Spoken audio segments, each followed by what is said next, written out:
నమస్తే వి digital news కి స్వాగతం. నేను కృష్ణవేణి. ముందుగా ముఖ్యాంశాలు.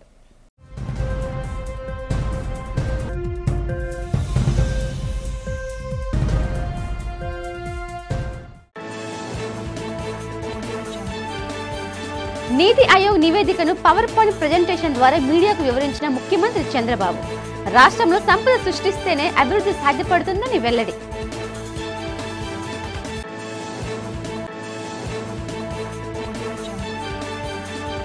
సాక్షిపై తాను వేసిన పరువు నష్టం కేసు విచారణకు హాజరైన నారా లోకేష్ వ్యక్తిగత కారణంతో సాక్షి తరపు న్యాయవాది హాజరు కాకపోవడంతో వచ్చే నెల 28కి కేసు వాయిదా.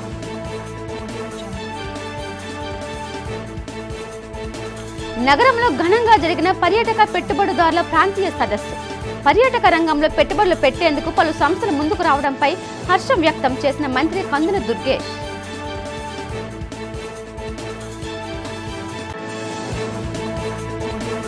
జీవీఎంసీ గాంధీ విగ్రహం వద్ద ప్రారంభమైన వివోఏ 3 రోజుల నిరాహార దీక్షలు. ప్రభుత్వం బకాయి పడ్డ 6 నెలల జీతాలు, అపరిష్కృత సమస్యలు పరిష్కరించాలని డిమాండ్. ఇప్పుడు వివరాలు చూద్దాం. రాష్ట్రంలో సంపద సృష్టించిన నాడే అభివృద్ధి సాధ్యపడుతుందని, సంపద సృష్టించలేని నాడు ఆర్థిక స్థితిగతులు అధ్వానంగా మారిపోతాయని రాష్ట్ర ముఖ్యమంత్రి చంద్రబాబు నాయుడు తెలిపారు. నీతి ఆయోగ్ 2014-15, 2022-23 నివేదిక విడుదల చేసిన నేపథ్యంలో సచివాలయంలోని మీడియాకు పవర్ పాయింట్ ప్రెజెంటేషన్ ద్వారా ఆర్థిక పరిస్థితి వివరాలు వివరించారు. ఈరోజు నీతి ఆయోగ్ ఇది గవర్నమెంట్ ఆఫ్ ఇండియాలో ఒక పాలసీ డెసిషన్ బాడీ. ప్రధానమంత్రి అధ్యక్షులైతే వైస్ చైర్మన్గా నీతి ఆయోగ్ హెడ్ పనిచేస్తారు. వీళ్ళు ఫిజికల్ హెల్త్, మనమందరం హాస్పిటల్కి పోతే మన ఆరోగ్యాన్ని చెక్ చేసుకుంటాం, ఓవరాల్ చెకప్. ఆ ఓవరాల్ చెకప్ చేసుకున్నప్పుడు మీ ఆరోగ్యం ఎక్కడుంది ఏంటి కనుక్కొని అక్కడి నుంచి ఎలాంటి సమస్యలు ఉంటే ఆ సమస్యలు పరిష్కారం చేసుకోవడానికి ప్రయత్నం చేస్తాం. ఎప్పటికప్పుడు మన ఆరోగ్య కండిషన్స్ బెటర్గా చేసుకుంటే ఫర్దర్గా ఆరోగ్యం డిటరేట్ కాదు. అదే సమయంలో మనం 4 రోజులు ఎక్కువ బతికే పరిస్థితికి వస్తాం. అదే కానీ మన ఆరోగ్యం సరి అయిన సమయంలో చెక్ చేసుకోకపోతే ఎక్కడికక్కడ డిటరేషన్ ప్రారంభమవుతుంది. ఒక ప్రాబ్లం కాంప్లికేట్ అవుతుంది. అక్కడి నుంచి అన్ని సమస్యలు వస్తాయి. అదే మరిగా ఆర్థిక పరిస్థితి కూడా చూస్తే ఫిజికల్ హెల్త్ ఇండెక్స్ ఇది రాష్ట్ర ఆదాయ పరిస్థితి, రాష్ట్రానికి వచ్చే వనరులు ఏవైతే ఉన్నాయో ఫైనాన్షియల్గా దాని హెల్త్ గురించి వీళ్ళు అసెస్ చేశారు.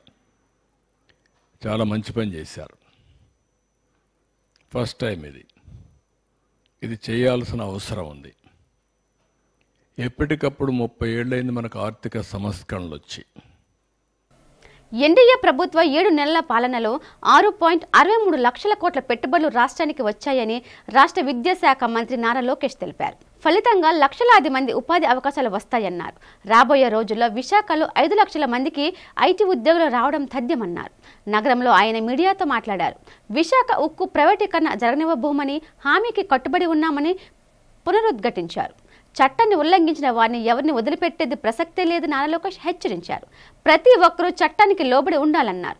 యువగలం పాదయాత్రలో ఇచ్చిన ప్రతి హామీని నిలబెట్టుకుంటారని స్పష్టం చేశారు. దావోస్ పర్యటన పట్ల అవగాహన లేమితో వైసీపీ నాయకులు మాట్లాడుతున్నారని ఎద్దేవా చేశారు. విశాఖలో టీసీఎస్ 90 రోజుల్లో వస్తుందని చెప్పారు. టీసీఎస్కు కావలసిన మౌలిక వస్తువులు కల్పించామన్నారు. త్వరలోనే రాయితీని విడుదల చేసి భూములు కేటాయిస్తామని మంత్రి లోకేష్ తెలిపారు. ఓ ప్రశ్నకు ఆయన సమాధానమిస్తూ ఫీజుల గురించి విద్యార్థులను ఇబ్బంది పెట్టే కాలేజీ యాజమాన్యాలపై చర్యలు తప్పవని గట్టిగా హెచ్చరించారు. త్వరలోనే కాలేజీలకు ప్రభుత్వం నేరుగా ఫీజు చెల్లిస్తుందని చెప్పారు. నేను మంత్రిగా ఉన్నప్పుడు విశాఖపట్నానికి అనేక సార్లు వచ్చాను. లాంజ్లో నా పైన దాదాపు 25 లక్షల రూపాయలు ఆనాటి తెలుగుదేశం పార్టీ ప్రభుత్వం ఖర్చు పెట్టిందనే వార్త వేస్తాం జరిగింది. అప్పుడే నేను లీగల్ నోటీస్ కూడా జారీ చేశాను. మీరు క్షమాపణ చెప్పాలి, నేను ఎక్కడ ఆధారాలు లేవు, రాజ్యాంగం చాలా స్పష్టంగా ఆధారాలతో ప్రింట్ చేయాలి అని చెప్తుంది. అంతేగాని ఆధారాలు లేకుండా ప్రింట్ చేస్తే అది డిఫమేటరీ నేచర్ అని చాలా స్పష్టంగా చెప్తుంది. మీరు ఎట్టి పరిస్థితుల్లో రిజైండర్ ప్రింట్ చేయండి అని ఆనాటి సాక్షి కానివ్వండి, అదేవిధంగా దేశవ్యాప్తంగా ప్రింట్ అయ్యే ప్రతి వారం ప్రింట్ అయ్యే మ్యాగజైన్ ద వీక్ కూడా మనం నోటీసులు జారీ చేస్తాం జరిగింది. ద వీక్ అవుతే ఇమీడియట్గా మా దగ్గరకు ఉన్న సమాచారం కరెక్ట్ కాదు, మీరు చెప్పిందే కరెక్టు, మేము రిజైండర్ ప్రింట్ చేస్తామని వాళ్ళు చాలా స్పష్టంగా ప్రింట్ చేస్తాం జరిగింది. కానీ బ్లూ మీడియా గురించి మీకు బాగా తెలుసు. తప్పుడు వార్త పదే పదే రాసి అది నిజం చేయాలని ప్రయత్నిస్తుంది. అదే రీతిలో వాళ్ళు ముందరికెళ్తున్నారు. అందుకే నేను గత 5 సంవత్సరాలుగా న్యాయ పోరాటం నేను చేస్తున్నా. ఇది 4వ వాయిదా. ఎన్నిసార్లే నేను వస్తాను, ఎందుకంటే నిజం నా వైపు ఉంది. గతంలో కూడా మీకు చెప్పాను. ఈ రోజు కూడా మంత్రి హోదాలో నేను వచ్చినప్పుడు పార్టీ ఆఫీసులో బస్సులో పడుకొని సొంత భోజనం నేను తింటున్నా తప్ప ప్రభుత్వం దగ్గర నుంచి కనీసం ఒక్క వాటర్ బాటిల్ కూడా నేను తీసుకోవట్లేదు. నేను ఇక్కడికి వచ్చిన వాహనం కూడా నా సొంత వాహనం, దాంట్లో డీజిల్ కూడా పోసుకుని నా సొంత నిధులతో, ఎక్కడ ప్రభుత్వం పైన ఆధారపడకూడదని మా తల్లి భువనేశ్వరి గారు నాకు చిన్నప్పుడు నేర్పించారు. అదే రీతిలో ముందరకెళ్తున్నా. ఎట్టి పరిస్థితుల్లో ఈ కేసు నేను లాజికల్ ఎండ్కి తీసుకెళ్తాను. ఎన్నిసార్లు వాయిదాలు వేసినా నాకు ఇబ్బంది లేదు, ఎన్నిసార్లు రమ్మన్నా నాకు ఎలాంటి మొహమాటం లేదు. ఎందుకంటే నేను తప్పు చేయలేదు. నిజం గెలిచడానికి కొంచెం ఆలస్యమైనా నిజం గెలుస్తుందని బలంగా నమ్మే వ్యక్తిని. గతంలో కూడా నేను చూశాను. నాకు నేను కట్టుబడి ఉంటాను. పర్యాటక రంగంలో పెట్టుబడులు పెట్టేందుకు పలు సంస్థలు ముందుకు రావడం పట్ల పర్యాటక శాఖ మంత్రి కందుల దుర్గేష్ హర్షం వ్యక్తం చేశారు. నగరంలో పర్యాటక పెట్టుబడులదారుల ప్రాంతీయ సదస్సు జరిగింది. ఈ సదస్సులో ప్రజా ప్రతినిధులతో పాటు కొన్ని జిల్లాల కలెక్టర్లు, ఇతర ఉన్నతాధికారులు, పెట్టుబడిదారులు పాల్గొన్నారు. ఈ సందర్భంగా మంత్రి దుర్గేష్ మాట్లాడుతూ రాబోయే రోజుల్లో రాష్ట్రం పర్యాటక రంగంలో అభివృద్ధి పదం వైపు పరుగులు పెట్టడం ఖాయమన్నారు. రాష్ట్రంలో పర్యాటక ప్రాంతాలకు కొదవలేదని అన్నారు. ఆ ప్రాంతాల నుండి మరింత అభివృద్ధి చేసి పర్యాటకులకు అందుబాటులోకి తేవాలని తమ ప్రభుత్వ లక్ష్యమని చెప్పారు. ఇందుకోసం పర్యాటక రంగంలో పెట్టుబడులు ఆహ్వానిస్తున్నట్లు చెప్పారు. పర్యాటక రంగంలో పెట్టుబడులు పెట్టేందుకు అనేక సంస్థలు ముందుకు వచ్చాయని చెప్పారు.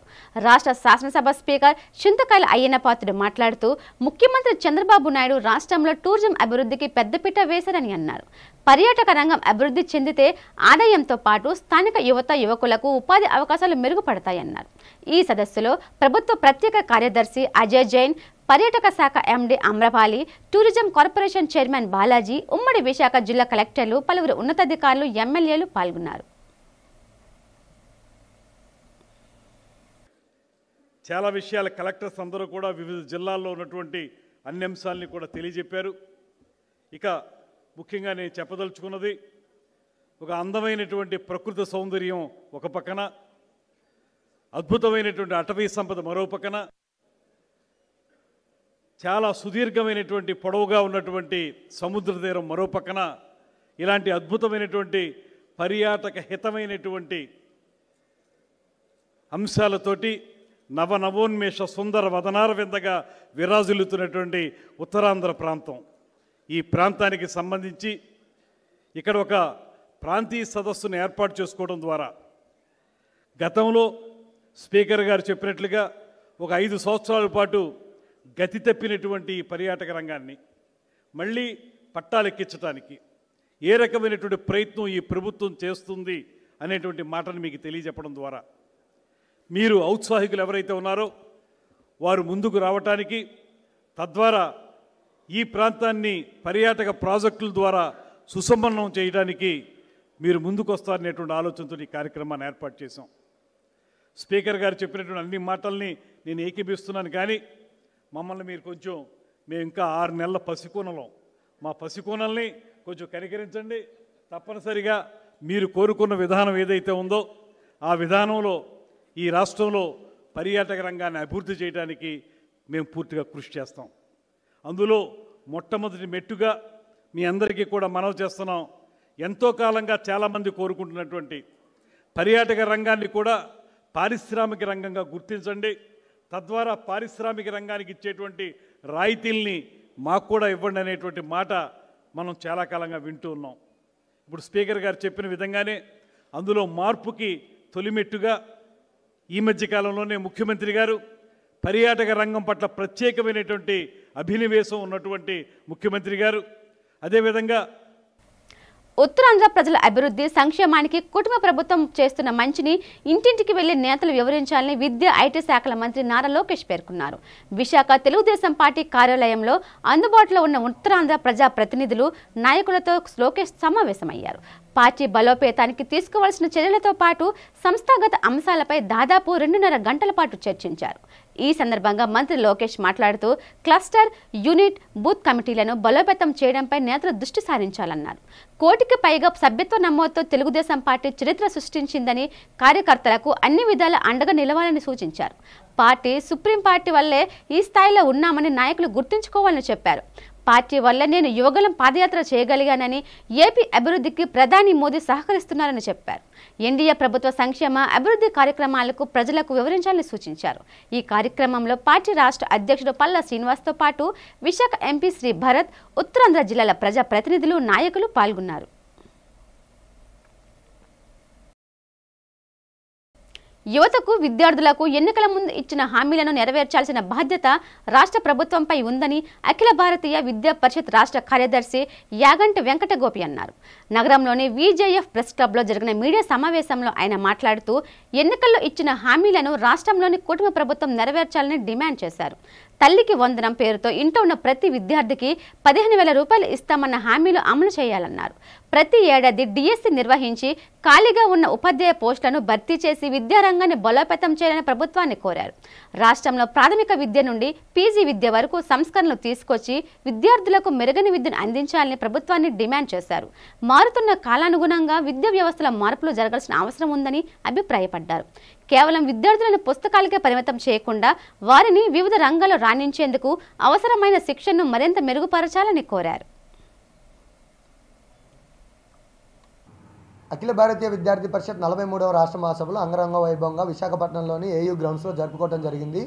ఇందులో మొట్టమొదటి రోజు ఉద్ఘాటనతో స్టార్ట్ అయ్యి 3వ రోజు సమారోహంతో ఎండ్ అవ్వడం జరిగింది. దీనిలో 3వ రోజు యాక్టర్ శ్రీకాంత్ గారు పాల్గొని ఏదైతే ఏబీవీపీ ఇస్తున్నటువంటి గౌరీజీ యువ పురస్కార్ వేతనాన్ని గౌరీజీ యువ పురస్కారాన్ని ప్రదానం చేయడానికి జరిగింది. మొదటి రోజు ఇనాగ్రేషన్లో అంబటి రాయుడు గారు పాల్గొనడం జరిగింది. మరియు ముఖ్య అతిథిగా చల్లా రాజేంద్ర ప్రసాద్ గారు కాంటినెంటల్ కాఫీ అధినేత పాల్గొనడం జరిగింది. దీంట్లో ఈ 3 రోజులు విద్యార్థులతో చర్చించడం జరిగింది. రాష్ట్ర స్థితి మరియు విద్యారంగ స్థితి పైన తీర్మానాలు ప్రవేశపెట్టాం. దీంట్లో ఏదైతే ముఖ్యంగా ఆంధ్రప్రదేశ్లో గత 5 సంవత్సరాల్లో భ్రష్టు పట్టిపోయినటువంటి విద్యా వ్యవస్థను మళ్ళీ గాడిలో పెట్టాలంటే కొన్ని డిమాండ్స్ని ఏబీవీపీ రైజ్ చేయడం జరిగింది. మీరు అన్నట్లు తల్లికి వందనం కార్యక్రమాన్ని వెంటనే అమలు చేయాలని, మరియు దాంతోపాటుగా ఏదైతే ఏకోపాధ్యాయ పాఠశాలలు 9,000 ఏకోపాధ్యాయ పాఠశాలలు ఒక టీచర్తో జరుగుతున్నాయి, వీటన్నిటినీ త్వరగా డిఎస్సి ప్రకటించారో దాని యొక్క సిస్టమ్ ఏదైతే ప్రాసెస్ ఉందో దాన్ని స్టార్ట్ చేసి త్వరగా పోస్టింగ్ ఇస్తే మళ్ళీ పూర్వవైభవం విద్యా వ్యవస్థకు ఆంధ్రప్రదేశ్లో వస్తుంది.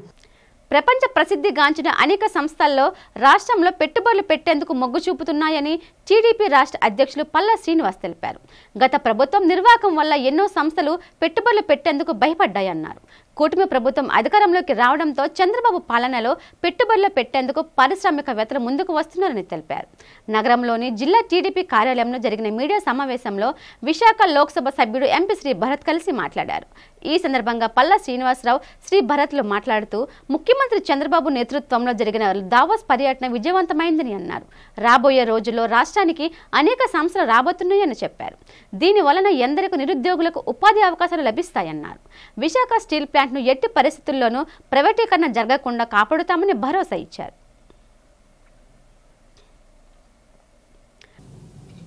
ఒక రాష్ట్రం అభివృద్ధి చెందాలి అంటే మరి పుష్కలంగా ఉద్యోగ అవకాశాలు ఉండాలి. యువతకి ముఖ్యంగా ఉద్యోగ అవకాశాలు రావాలి అంటే ఇండస్ట్రీ రావాలి. చంద్రబాబు నాయుడు గారు అంటేనే ఒక బ్రాండ్ ఈ రాష్ట్రానికి. వారు అధికారంలో ఉన్నారంటే నిరంతరం కూడా ప్రపంచంలో ఉన్నటువంటి పెద్ద పెద్ద సంస్థల్ని ఈ రాష్ట్రానికి పిలిపించి వారికి కావాల్సినటువంటి ప్రోత్సాహాలు ఇచ్చి ఉద్యోగ అవకాశాలు కల్పించడంలో మరి చంద్రబాబు నాయుడు గారికి ఆయనే సాటి. మరి ఈరోజు కొంతమంది అంటున్నారు లేదంటే డావోస్ వెళ్ళారు, అగ్రిమెంట్లు ఏమి చేసుకోలేదు, వచ్చేసారని. కానీ అందరూ తెలుసుకోవాల్సినటువంటి విషయం ఏంటంటే డావోస్లో అగ్రిమెంట్లు అవ్వవు, డావోస్లో చర్చిస్తారని కూడా. అక్కడ అదొక వేదిక, అటు పొలిటికల్ లీడర్షిప్కి, అక్కడ అలాగే పెట్టుబడులు పెట్టేటువంటి వ్యాపారవేత్తలకు. సో అక్కడ డావోస్లో మా రాష్ట్రం ఒక పెవిలియన్ ఏర్పాటు చేసుకొని, ఒక షాల్ లాంటిది ఏర్పాటు చేసుకొని అక్కడ మన బ్రాండ్ని, ఆంధ్రప్రదేశ్ బ్రాండ్ ఇమేజ్ని ప్రమోట్ చేసుకోవడం.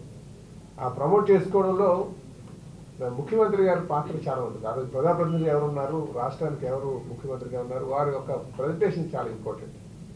ఈరోజు యువ నాయకులు కూడా, నారా లోకేష్ బాబు ఆయన కూడా వెళ్ళి అక్కడ సాధ్యమైనంత వరకు కూడా ఈ రాష్ట్రంలో ఉన్నటువంటి అవకాశాలు, అది భూమి కావచ్చు, లేకపోతే పోషకాలు కావచ్చు, అదే బెనిఫిట్స్ ఏమిస్తామని, ఇన్సెంటివ్స్ ఏమిస్తామని, ఇవన్నీ అక్కడ వారితో మాట్లాడి వాళ్ళందరినీ కన్విన్స్ చేయడం జరిగింది చాలా మంది. ఇందాకలో మా ఎంపీ గారు చెప్తున్నట్టుగా ఒక్క మా రాష్ట్రంలో మీకు అనుకూలమైనటువంటి వాతావరణం లేకపోతే ఈ దేశంలో ఎక్కడో దగ్గర వచ్చి పెట్టుబడి పెట్టండి ఒక. అందుకే చంద్రబాబు నాయుడు గారు అంటేనే ఒక బ్రాండ్ ఇమేజ్. వారు ఉంటే ఖచ్చితంగా ఇండస్ట్రీస్ వస్తాయి అనడానికి ఇదొక నిదర్శనం. ఈరోజు సుమారు 4 లక్షలు ఎంప్లాయ్మెంట్ కలిగించేటువంటి ఇండస్ట్రీస్ వచ్చినాయి. గత ప్రభుత్వం అంతా కూడా కబుర్లు చెప్తూనే గడిపించింది. తనను గెలిపించిన ప్రజలకు సేవ చేసి వారి రుణం తీర్చుకుంటానని విశాఖ దక్షిణ నియోజకవర్గం శాసనసభ్యులు సిహెచ్ వంశకృష్ణ శ్రీనివాస్ అన్నారు. ఓం శ్రీ రజక సేవా సంఘం ఆధ్వర్యంలో మంతావారి వీధిలో ఆత్మీయ అభివందన సభ జరిగింది. ఈ సభలో MLA Vamsa Krishna, VMRDA chairman Pranav Gopal, TDP దక్షిణ నియోజకవర్గం ఇన్ఛార్జ్ సీతారామరాజు సుధాకర్ పాల్గొన్నారు. ఈ సందర్భంగా ఎమ్మెల్యే మాట్లాడుతూ నియోజకవర్గ అభివృద్ధికి చిత్తశుద్ధితో కృషి చేస్తున్నానని చెప్పారు. ప్రజలు ఏ సమస్యలు ఉన్నా తన దృష్టికి తీసుకువస్తే పరిష్కరిస్తానని హామీ ఇచ్చారు. సంఘం అధ్యక్ష కార్యదర్శులు గుడివాడ శ్రీనివాసరావు, గరగాని శంకర్రావు, కోశాధికారి త్రినాథరావు, సంయుక్త కార్యదర్శి సన్ని, కార్యనిర్వహణ అధికారి పి సత్యనారాయణ ఆధ్వర్యంలో ఎమ్మెల్యే వంశకృష్ణ ఘనంగా సత్కరించారు. ఈ కార్యక్రమంలో కూటమి నాయకులు, కార్పొరేటర్లు, కార్యకర్తలు, రజక సంఘం సభ్యులు పాల్గొన్నారు.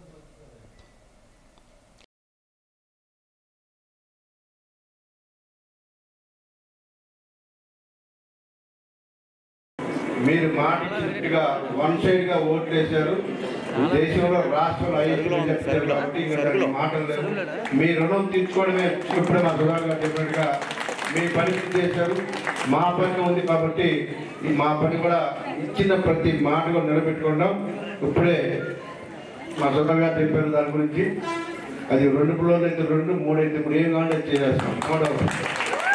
మ్యాక్సిమం ఫిబ్రవరిలోనే స్టార్ట్ చేస్తాం 100%. రెండోది ఈ బిట్టు కలపమన్నారు, అది అడ్డా ఇట్టా మొత్తం ఒకసారి ఇస్తాం. అది రేపు డీలిమిటేషన్ అయినప్పుడు అటుగా అంటే ఓటర్స్ బట్టి డిసైడ్ అవుతుంది. ఓటర్స్ బట్టి డిసైడ్ అవుతుంది ఏంటన్నది తప్పకుండా. అది విశాఖ స్టీల్ ప్లాంట్ను ప్రైవేటు పరం చేయవద్దని, సొంత గనులు కేటాయించాలని, శైలిలో విలీనం చేయాలని కేంద్రాన్ని డిమాండ్ చేస్తూ బస్సు జాథా నిర్వహిస్తున్నట్లు సిపిఎం జిల్లా కార్యదర్శి ఎం జగ్గునాయుడు తెలిపారు. నగరంలోని పార్టీ కార్యాలయంలో జరిగిన మీడియా సమావేశంలో మాట్లాడుతూ మంగళవారం నుండి విశాఖ నుండి నెల్లూరుకు బస్సు జాథా నిర్వహిస్తున్నట్లు చెప్పారు. ఈ బస్సు జాథాను సిఐటియు రాష్ట్ర ప్రధాన కార్యదర్శి సిహెచ్ నరసింహరావు కూర్మన్నపాలెం వద్ద ప్రారంభిస్తారని అన్నారు. వచ్చే నెల 1వ తేదీ నుండి 3 రోజుల పాటు నెల్లూరులో సిపిఎం మహాసభలు జరుగుతాయని చెప్పారు. ఈ మహాసభల్లో కేంద్ర, రాష్ట్ర ప్రభుత్వాలు అనుసరిస్తున్న కార్మిక, పారిశ్రామిక వ్యతిరేక విధానాలపై చర్చిస్తామన్నారు. అనంతరం పలు అంశాలపై తీర్మానాలు చేయడం జరుగుతుందని జగ్గునాయుడు తెలిపారు. ఈ మీడియా సమావేశంలో సిపిఎం నేతలు ఆర్కేఎస్ వి కుమార్, వి కృష్ణారావులు పాల్గొన్నారు. మీడియా మిత్రులందరికీ నమస్కారం. కేంద్ర బీజేపీ మంత్రివర్గం వైజాగ్ స్టీల్ ప్లాంట్ని స్ట్రాటజిక్ సేల్ పేరు మీద 100% అమ్మాలన్న నిర్ణయం ప్రకటించి ఈవేళకి 4 సంవత్సరాలు పూర్తయింది. ఇంతవరకు ఆ నిర్ణయాన్ని మోడీ ప్రభుత్వం రద్దు చేయలేదు.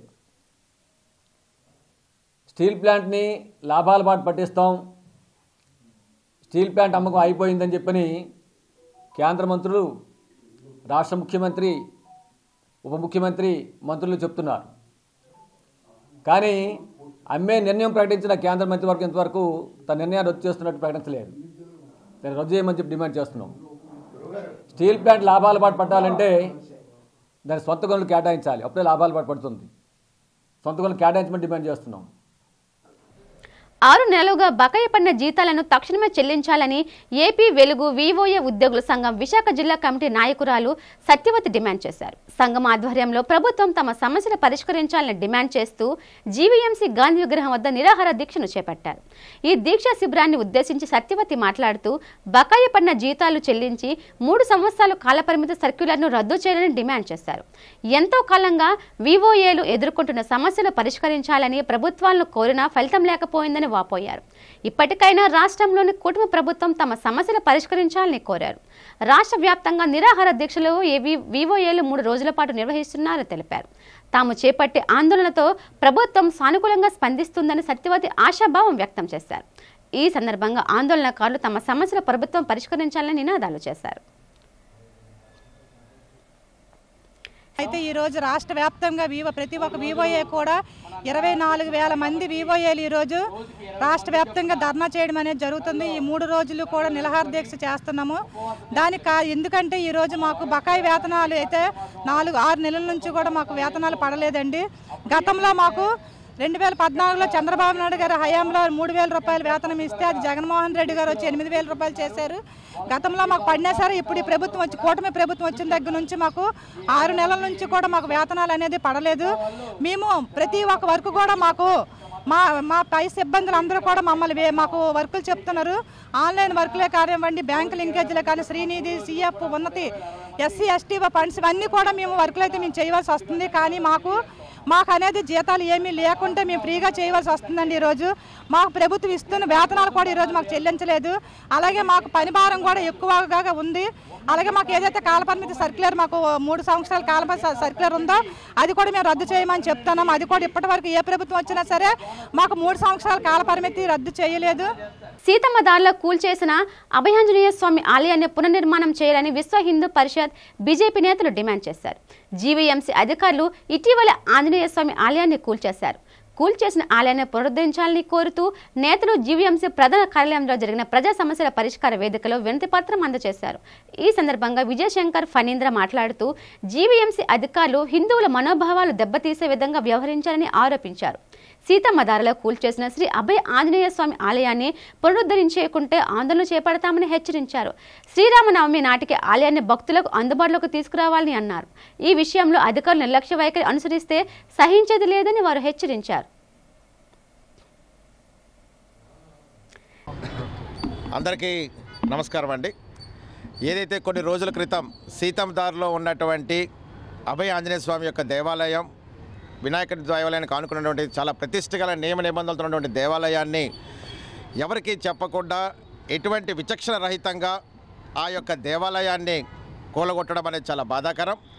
దాని మీద భారతీయ జనతా పార్టీ ధార్మిక సెల్, వివిధ హైందవ సంఘాల వాళ్ళు, విశ్వ హిందూ పరిషత్, బజరంగ్ దళ్ ఆ యొక్క నాయకులు అందరూ కూడా రావడం అనేది జరిగింది. గత 2 రోజుల బట్టి నుంచి ఈ రోజున యాక్చువల్గా రాస్తా రోకో చేయాలి. రాస్తా రోకో చేసి ఈ యొక్క హిందూ దేవాలయాలపై ఏ రాష్ట్రంలో ఏ ప్రభుత్వం మారినా కూడా దేవాలయాలను వదిలిపెట్టట్లేదు అని చెప్పేసి ఒక ఆలోచనలతో హిందువుల మనోభావాలు, సాంప్రదాయాల, సంస్కృతి ఈ యొక్క అధికారులకు తెలియాలని చెప్పేసి ఒక ఉద్దేశంతో ఒక కార్యక్రమం అనేది చేద్దామని చెప్పేసి అనుకున్నాం. వెంటనే పెద్దలు సిపి గారు వెంటనే స్పందించడం, ఆయన స్పందించి ఫణీంద్ర, అదే సురేష్, మేము మీకు మాట ఇస్తున్నాం, ఏ విధమైనటువంటి దేవాలయం ధ్వంసమైందో ఆ దేవాలయాన్ని మళ్ళీ అధికారులతో మాట్లాడి పునఃపరిశీలన చేసే విధంగా మేము మిమ్మల్ని చేస్తామని చెప్పేసి వాళ్ళు చెప్పడం అనేది జరిగింది.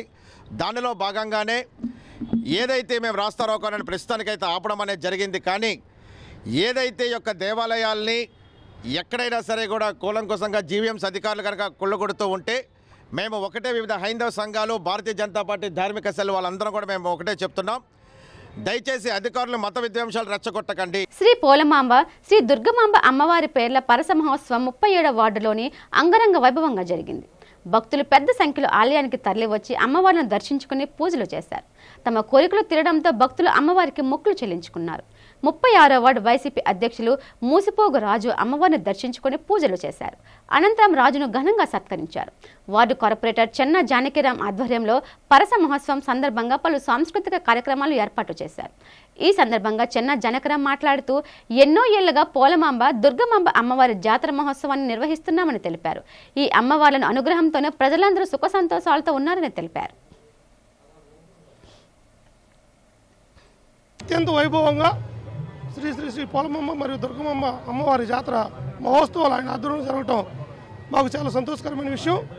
ఈరోజు ఈ పర్సన్ ఇంత ఘనంగా ఘనంగా చేస్తున్న ఆలయ కమిటీ వారికి, అదేవిధంగా నా సోదరుడు ముఖ్యంగా చెన్న జానకిరామ్ గారికి, అదేవిధంగా నిజంగా ఈరోజు మేము సగర్వంగా ఇవాళ జానకిరామ్ గారు చేసిన ఈరోజు ఈ పరసలో వైఎస్ఆర్ కాంగ్రెస్ పార్టీ జెండా పార్టీ ఓడిపోయిన దగ్గర నుంచి ఈ రోజు వరకు కూడా దక్షిణ నియోజకవర్గంలో కానీ ఈ యొక్క సంఘ ఆలయ ధర్మకర్తని ఇదివరకు మా తండ్రి గారు రామాలయం ధర్మకర్తగా ఉండేవారు. ఆయన అంటే అడుగుజాడల్లో మేము నడుస్తూ అంటే యొక్క పరస అనేది ముందు నుంచి ఆనవాయితీగా మా తాత ముత్తాతల పెద్దల నుంచి వస్తుంది. అప్పటి నుంచి మా తండ్రి గారు ప్రెసిడెంట్గా ధర్మకర్తగా చేస్తూ ఇది నిర్వహిస్తూ వస్తున్నారు. అంటే అదే క్రమంలో నేను కార్పొరేట్గా ఉంటుండగా నిర్వహిస్తూ వస్తున్నాను. ఈరోజు ముఖ్యంగా మన మేరీ జోన్స్ గారు భర్త అయినటువంటి మాస్పో రాజు గారు రావడం కూడా మాకు ముఖ్య గర్వకారణం. ఎందుకంటే నేను 37వ వార్డులో ఉన్నాను. ఒక 37వ వార్డులో ఉండేది మత్స్యకారులు, ఎస్సీలు, అది ఎస్సీ వార్డు అయినా ఇక్కడ జనరల్ వార్డుల్లో సత్తా చూపించి ఒక ఎస్సీ అతను జనరల్ వార్డుల్లో ఒక కార్పొరేటర్ అయ్యి ఆయన మాస్పో రాజు గారు మనకు అంటే ఏ టైం అయినా ఎనీ టైం బ్రదరు ఇలాగా నాకు ఈ కార్యక్రమం ఉంది, పని ఉంది, ఇది చేయండి, మా కాలువలు అని ఏదో ఒకటి మా ప్రజల ద్వారా చెప్పిన వెంటనే చేసే సత్తా మాస్పోరాజుకు ఉంది. కాబట్టి అలాగే నిన్న ప్రత్యక్షంగా మా సంఘ సభ్యులతో మేము చూసాం. ఆయనకి ఇన్విటేషన్ ఇస్తూ ఒక 2 రోజుల ముందు, నిన్న ఒక 2 డేస్ ముందు ఇచ్చేటప్పుడు ఆయన వెంటనే ఫోన్ చేసి నాలాగే ఫోన్ చేసి ఎందుకు ఇప్పుడే చేస్తానుండు ఎవరు అని చెప్పి వెంటనే ఆ ఏరియాలు క్లీన్ చేయించి, ఎందుకంటే ముందు జాగ్రత్తగా ఎవరికైనా జ్వరాలు కానీ చూస్తున్నారు కదా, అనేక రకాలైన అంటువ్యాధులు వస్తున్నాయి. దానివల్ల ఆయన గమనించి వెంటనే ఫోన్ చేసి తెల్లవారు చూస్తే మొత్తం నీట్ అండ్ క్లీన్ చేసి బ్లీచింగ్లు కానీ అన్నీ చేయించాయి. అందుకని వార్డు ఈ దేవాలయం ఉండేది కూడా 36వ వార్డులోనే ఉంది. జీవీఎంసీ ప్రధాన కార్యాలయంలోని సమావేశ మందిరంలో ప్రజా సమస్యల పరిష్కార వేదిక కార్యక్రమాన్ని అధికారులు నిర్వహించారు. నగరంలోని పలు ప్రాంతాల నుండి ప్రజలు ఈ కార్యక్రమానికి హాజరై తమ సమస్యలు అధికారులకు లిఖితపూర్వకంగా అందజేశారు. జీవీఎంసీ ఉన్నతాధికారులు ప్రజల నుండి వినతులు స్వీకరించారు. ప్రజలు చెప్పే సమస్యలను సావధానంగా ఆలకించారు. అనంతరం ప్రజల నుండి వచ్చిన అర్జీలను సంబంధిత శాఖల అధికారులకు అందజేసి వాటిని సాధ్యమైనంత త్వరగా పరిష్కరించాలని ఆదేశించారు. వాటిని పరిష్కరించలేకపోతే ఏ కారణాల వలన ఆ సమస్యను పరిష్కరించలేకపోయామో అర్జీదారుడికి వివరంగా తెలియచేయాలని చెప్పారు. ప్రజా సమస్యల పరిష్కార వేదికకు వచ్చే సమస్యల పరిష్కారం పట్ల నిర్లక్ష్యం వహిస్తే సహించేది లేదని ఉన్నతాధికారులను హెచ్చరించారు. త్వరితగతిన అర్జీదారుల సమస్యలు పరిష్కరించి వారి మన్ననలు పొందాలని సిబ్బందికి సూచించారు.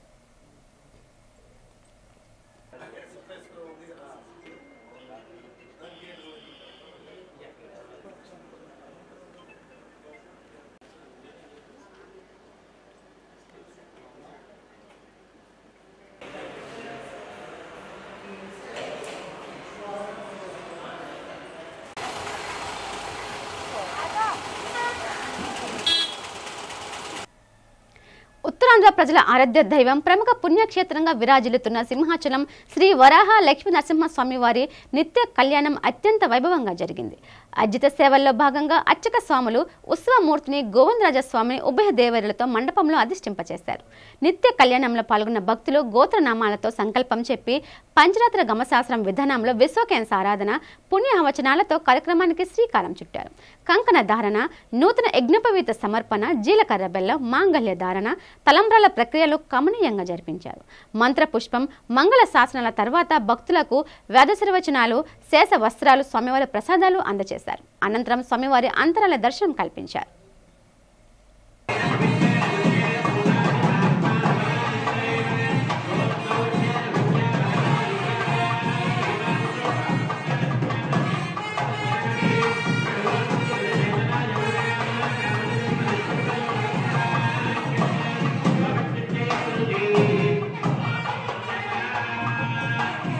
వార్తలు ముగించే ముందు ముఖ్యాంశాలు మరోసారి.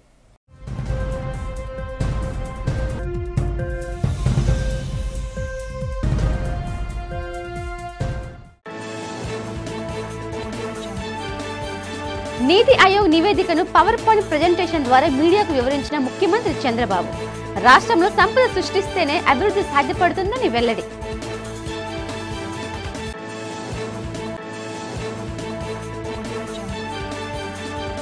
సాక్షిపై తాను వేసిన పరువు నష్టం కేసు విచారణకు హాజరైన నారా లోకేష్.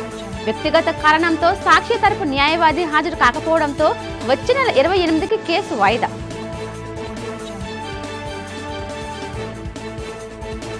నగరంలో ఘనంగా జరిగిన పర్యాటక పెట్టుబడిదారుల ప్రాంతీయ సదస్సు. పర్యాటక రంగంలో పెట్టుబడులు పెట్టేందుకు పలు సంస్థలు ముందుకు రావడంపై హర్షం వ్యక్తం చేసిన మంత్రి కందుల దుర్గేష్.